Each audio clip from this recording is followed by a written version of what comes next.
जय हिंद एवं नमस्कार दोस्तों सोचिए आज लोकसभा में 543 सीट्स हैं, लेकिन अगर वो बढ़ के 850 के आसपास हो जाए तो फिर क्या होगा? कौन सा स्टेट्स यहां पर सबसे पावरफुल बनेगा? कौन सी पॉलिटिकल पार्टी अपना इन्फ्लुएंस यूज करेगी? और क्या सच में भारत का पूरा पॉलिटिकल मैप चेंज होने वाला है? आज का वीडियो आपको बताएगा कि डिलिमिटेशन क्या होता है, डिलिमिटेशंस के फैक्टर्स कैसे डिसाइड होते हैं, कौन से स्टेट से यहां पर गेन कर सकते हैं, और कैसे ये नॉर्थ वर्सेस साउथ की फिर से पॉलिटिक्स चालू हो चुकी है। क्योंकि क्रिटिसिज्म्स बहुत आ रहे हैं, डिबेट लगातार चालू है। आज भी पार्लियामेंट के सेशन में कई सारी चर्चाएं इसके ऊपर हुई है, न्यूज चैनल में इसके ऊपर जिक्र हो रहा है। न्यूज चैनल्स देखेंगे आप तो यहां पर काले झंडे लहराकर परिसीमन विधेयक की प्रतियां जलाकर डीएमके ने जताया विरोध। सदर्न पार्ट ऑफ इंडिया में इसका काफी विरोध प्रदर्शन हो रहा है, और यहां पर परिसीमन का मतलब ही डिलिमिटेशन हो रहा है। और राहुल गांधी जी ने बोला है कि opposition will defeat the bill. Rahul Gandhi says amid दिन, मतलब आज की बात है। आज संसद में पेश होंगे महिला आरक्षण और परिसीमन से जुड़े विधेयक। सत्ता पक्ष विपक्ष के बीच में राजनीतिक संघर्ष तय है। एक अच्छी बात यह है कि यहां पर वुमेन्स रिजर्वेशंस की बात रखी जा रही है, महिलाओं को और ज्यादा सशक्त बनाया जाने की बात की जा रही है संसद में। लेकिन फिर भी यहां पर जो प्रदर्शन चल रहा है उसको थोड़ा विस्तार से समझने का प्रयास करेंगे कि आखिरकार है क्या ये मसला। तो पूरा वीडियो आगे बढ़ाने से पहले यहां पर हमारे टेलीग्राम चैनल का फिलहाल क्यूआर कोड दिया है। अगर आपने अभी भी हमारे टेलीग्राम चैनल नहीं ज्वाइन किया है तो कृपया कर इसे जरूर ज्वाइन कर ले। यहां पर यूपीएससी और एमपीपीएससी इन दोनों से रिलेटेड डेली करंट अफेयर्स से पीडीएफ एक अपलोड होती है एकदम फ्री ऑफ कॉस्ट, जो आपकी प्रिपरेशन को बूस्ट कर सकती है। तो सिंपली आपको इस क्यूआर कोड को स्कैन करना है, आप हमारे टेलीग्राम चैनल में डायरेक्टली चले जाएंगे, जहां पर आपको लगातार हर प्रकार के अपडेट्स मिल जाएंगे, चाहे वो नेशनल लेवल के हो या इंटरनेशनल से हो, जियोपॉलिटिक्स के भी हो। तो यहां पर देखिएगा ब्रेकिंग कॉन्टेक्स्ट की अगर बात की जाए तो यहां पर गवर्नमेंट ने जो बिल प्रपोज किया उसमें लोकसभा की सीट 800 से लेकर 850 बढ़ाई जा सकती है। और अगर होता है तो कुछ इस तरीके से आपका भारत दिखने वाला है और हमारा भारत दिखने वाला है। फॉर एग्जांपल, जैसे कि अभी मध्य प्रदेश में एट प्रेजेंट 29 लोकसभा सीट्स है और उत्तर प्रदेश में 80 लोकसभा सीट है, तो ये बढ़ के 52 जा सकती है और यूपी की 143 जा सकती है। सेम सिनेरियो में यहां पर अगर आप ध्यान से देखेंगे तो नदर्न पार्ट ऑफ इंडिया में सीट्स का जो इजाफा हो रहा है वो काफी ज्यादा है। वहीं सदर्न पार्ट ऑफ इंडिया की बात करें तो सीट्स का जो इजाफा है वो काफी कम है। तो यहां पर यही सबसे बड़ा मुद्दा बनाया जा रहा है कि अगर ऐसा हुआ तो हो सकता है कि आगे प्रायोरिटाइज पॉलिसी जो मेकिंग होती है उसका भी prioritise northern part of India को ध्यान में रख के किया जाए। तो मसला यहां पर यह है। लेकिन अभी तक का ये सबसे बड़ा पॉलिटिकल रिफॉर्म हो सकता है जो लगभग आजादी के बाद अपनाया जाएगा। तो यहां पर जो होगा, जो सीट्स कैटेगराइज की जाएगी वो तभी हो सकती है जब डिलिमिटेशन होगा, और डिलिमिटेशन तभी हो सकता है जब सेंसस फाइनली आपका कंडक्ट हो जाएगा और उसका रिजल्ट आ जाएगा। क्योंकि डिलिमिटेशन परिसीमन तभी कर सकते हैं जब आपके पास पॉपुलेशन के आंकड़े हो। तो अब अपन इसको रिलेट करते हैं कि आखिरकार डिलिमिटेशन होता क्या है। तो यहां पर पॉपुलेशन के आधार पर, जनसंख्या के आधार पर जितनी भी कॉन्स्टिट्यूएंसीज होती है, संसदीय क्षेत्र होते हैं, सबको रिड्रॉ किया जाता है बेस्ड ऑन द पॉपुलेशन, और उसके बाद सीट्स को रेलोकेट किया जाता है और एससी एसटी जो रिजर्वेशन है उसको भी एडजस्ट किया जाता है। कुल मिलाकर डिलिमिटेशन परिसीमन का शुद्ध जो उद्देश्य होता है वो होता है इक्वल रिप्रेजेंटेशन का, और ये तभी संभव है जब आपके पास पॉपुलेशन का प्रॉपर डेटा हो। क्योंकि जो सीट्स तय की जाती है वो अकॉर्डिंग टू द पॉपुलेशन ही की जाएगी।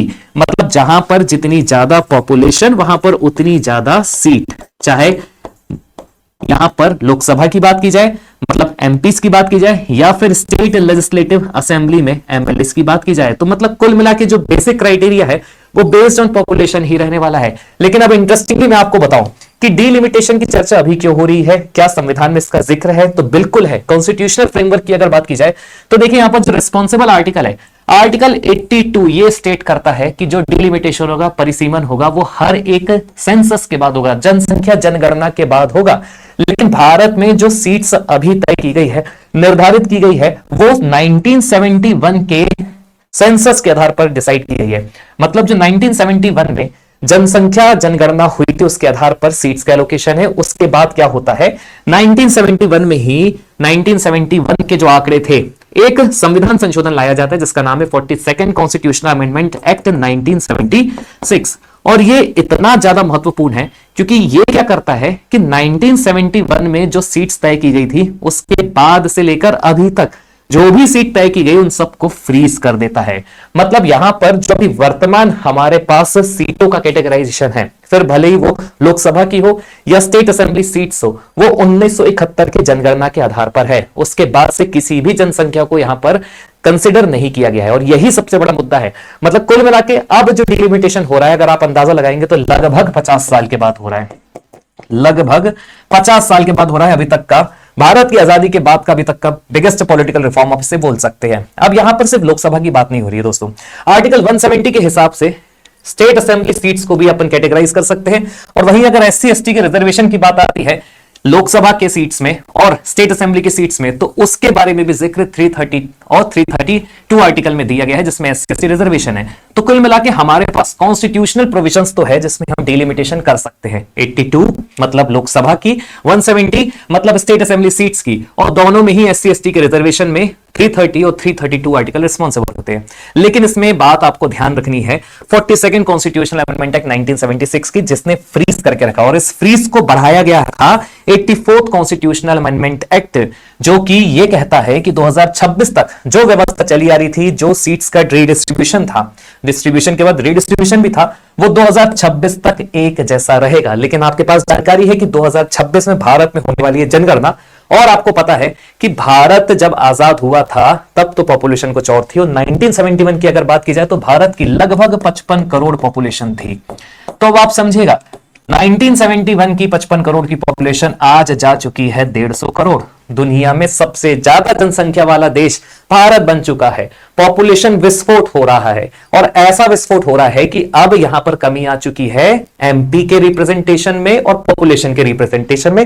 कारण यही है कि जो पुरानी हमारी संसद थी वहां पर बैठने के लिए भी जगह नहीं हुआ करती थी। मात्र 543 जो सरद से बैठते थे वो भी एकदम सट के ही बैठते थे। वो तो 2 एंग्लो इंडियंस का क्राइटेरिया हमने हटा दिया, अदरवाइज हम 545 ही कंसीडर करते थे। लेकिन 543 पुरानी संसद व्यवस्था के आधार पर थी, और जब से नई संसद बनी है तो वहां पर कैपेसिटी भी 800 के प्लस बताई गई है। अब इतनी कैपेसिटी को फुलफिल करना है, और आज 150 करोड़ जनसंख्या वाला भारत देश बन चुका है, तो जाहिर सी बात है यहां पर डिलिमिटेशन की अभी रिक्वायरमेंट है। मेरे हिसाब से आप इतना समझ गए होंगे। तो देखिए अभी why now it's a big deal, ये क्यों बिग डील बताई जा रही है, क्योंकि 50 साल से किसी भी प्रकार का कोई भी रीडिस्ट्रीब्यूशन नहीं हुआ है। 1971 में जो आंकड़ा हमारे पास 55 करोड़ का था वो बढ़ के जा चुका है 140 प्लस करोड़, मतलब 150 करोड़ की जनसंख्या। सीट अभी भी इस पॉपुलेशन क्राइटेरिया के आधार पर 543 है। हो क्या रहा है, अंडर रिप्रेजेंटेशन हो रहा है, एक एमपी के ऊपर और एक एमएलए के ऊपर अतः पॉपुलेशन है, अतः जनसंख्या है, जिसके कारण आप ऐसा भी समझ सकते हैं कि बराबर फिर योजनाओं का लाभ नहीं मिल रहा है, किसी भी एक कॉन्स्टिट्यूएंसी का, संसदीय क्षेत्र का अच्छे से विकास नहीं हो रहा है। इसका यह मतलब निकलता है कि यहां पर अभी फिलहाल क्या है, अनइक्वल वोट वेट है, जो कि नहीं होना चाहिए। डेमोक्रेसी के हिसाब से 1 person 1 vote equals to 1 value, मतलब एक जैसी एक वोट की वैल्यू होनी चाहिए, जो यहां पर अभी अपन को देखने को नहीं मिलेगी क्योंकि पॉपुलेशन ब्लास्ट हुआ है। अब ये जो नया बिल आया है इसका सबसे बड़ा उद्देश्य क्या है कि डिलिमिटेशन को रीस्टार्ट किया जाएगा, लेकिन तब जब सेंसस कंक्लूड हो जाएगा, और सेंसस कंक्लूड हो रहा है आपका 2026 में, मतलब 26 में चालू होगा, 27 में कंक्लूड हो जाएगा। फिर जो आंकड़े आएंगे उसके हिसाब से फिर डिलिमिटेशन होगा, और डिलिमिटेशन में सबसे बड़ा अगर किसी का ध्यान रखा जाएगा तो वुमेन के रिजर्वेशन का रखा जाएगा। क्योंकि आपको ध्यान होगा जब 106 कॉन्स्टिट्यूशनल अमेंडमेंट एक्ट आया था तो यहां पर सरकार ने क्या किया, 33% वुमेन की यहां पर रिजर्व करके रखी है सीट, वो भी लोकसभा में और जितने भी स्टेट लेजिस्लेटिव असेंबलीज है वहां पर। तो आप समझ सकते हैं कि जो व्यवस्था सिर्फ और सिर्फ पंचायत तक सीमित थी, वो अब लोकसभा और स्टेट लेजिस्लेटिव असेंबली तक जा रही है। मतलब यहां पर अगर वुमेन के रिजर्वेशन के क्राइटेरिया को भी बढ़ाना है तो सरकार एक तरीके से यह तर्क दे रही है कि अगर हमने अभी की व्यवस्था में महिलाओं का रिप्रेजेंटेशन बढ़ाया तो हो सकता है कि जो at present male candidate MP बनकर बैठे हुए हैं, एमएलए बनकर हर एक राज्य में बैठे हुए अपना रिप्रेजेंटेशन खो दे। ऐसा होना भी गलत है।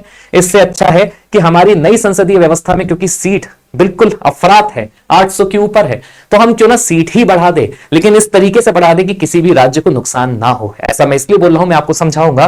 फिलहाल आप समझिएगा कि यहां पर सीट का एक्सपेंशन इसलिए किया जा रहा है क्योंकि वुमेन रिजर्वेशन को 33% बढ़ा दिया गया है, और यहां पर SC ST का एडजस्टमेंट भी पॉपुलेशन के आधार पर हो जाएगा। मतलब आने वाले टाइम में क्योंकि इक्वल रिप्रेजेंटेशन देना है बेस्ड ऑन पॉपुलेशन, तो इसलिए डीलिमिटेशन का होना अब बहुत ज्यादा आवश्यक है। तो मेरे ख्याल से आप इस पिक्चर को तो समझ गए होंगे।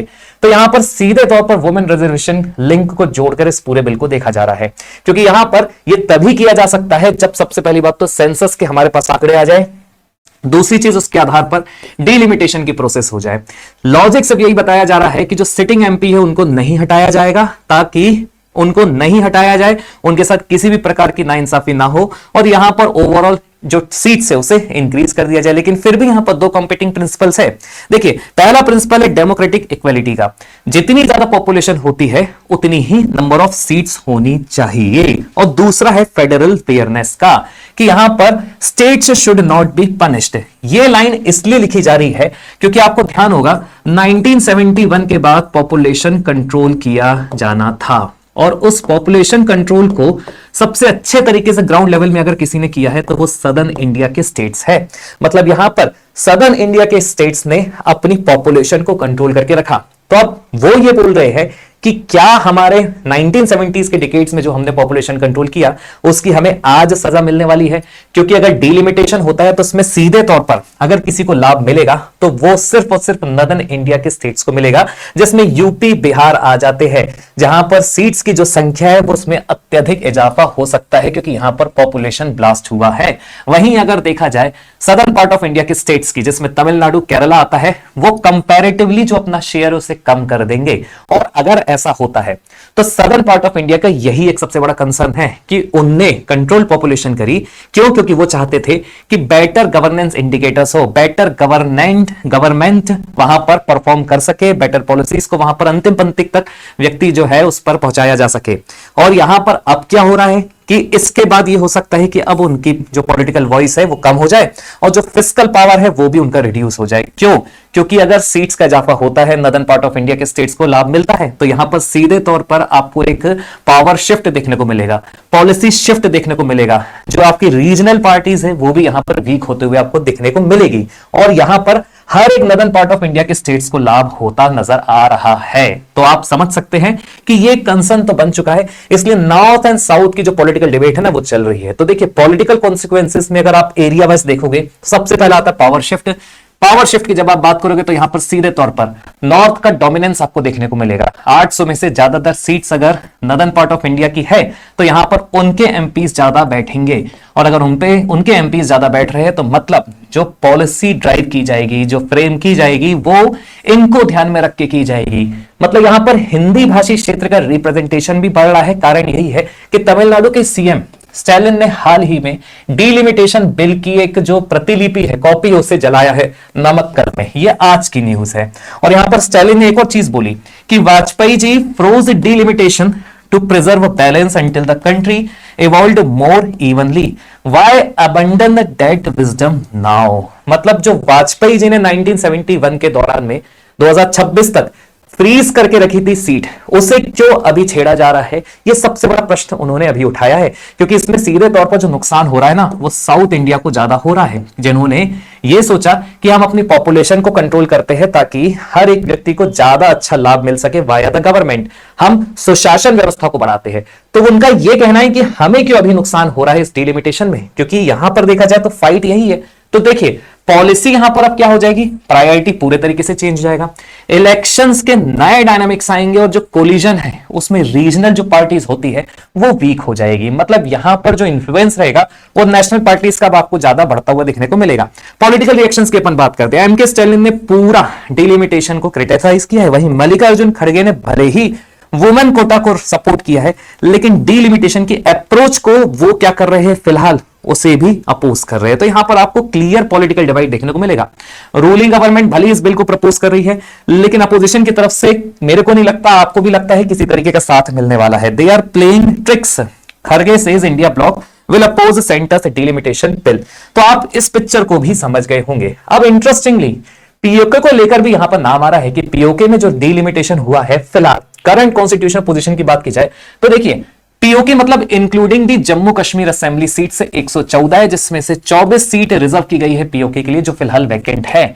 मतलब कुल मिला के डिलिमिटेशन एंगल की बात की जाए तो यहां पर पीओके को हम अभी भी अपना अभिन्न अंग बता रहे हैं कॉन्स्टिट्यूशनली। तो जो हमारे भारत के, आप समझिएगा, कॉन्स्टिट्यूशनली हम इसे क्लेम कर रहे हैं, जो हमारे इस क्लेम को और ज्यादा स्ट्रांग बना देता है।